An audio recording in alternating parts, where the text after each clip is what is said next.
I want to share one of my favorite things that I've done in D&D to help players to explore each other's backstories and to help create more of their history as characters, their story and memories consistently throughout the campaign. So dreams are an amazing thing to use. If you're not using dreams in some way for, visions or, giving clues and things like that, like you should be, because they're just so much fun to use and you can be so creative with them. So in a campaign that I wrapped up a few months ago, I used the chosen heroes who all have, markings or tattoos that link them together because of their chosen status trope.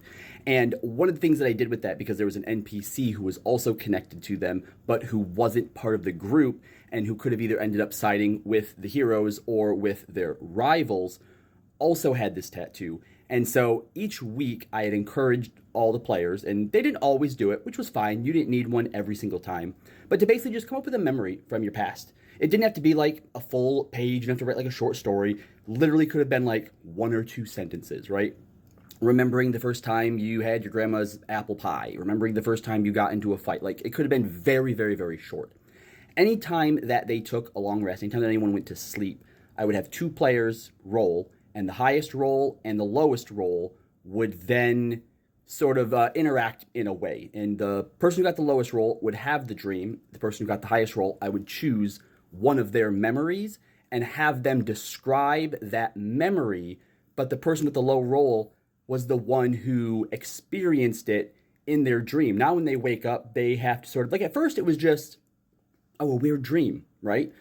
But the moment that one of them mentions, hey, I had this, weird dream, then someone realizes, that's weird, that's a memory of mine from my past, from when I was, a child or something. And then when they all start to connect the dots as characters, then they start sharing all of these things, and it can lead to some really, really interesting revelations, because sometimes it might be an innocuous thing, but sometimes it might be related to some deeper sort of trauma. When I did it, the further away you were, the more likely it was to happen. So that NPC that they were pursuing, because she was an assassin, who they thought was a bad guy at first, as they begin to have more and more dreams of her memories, they started to get to know her without even meeting her, and vice versa, as she was sometimes having those dreams as well. What are some ways that you guys have used creative dreams or had dreams used in your campaigns?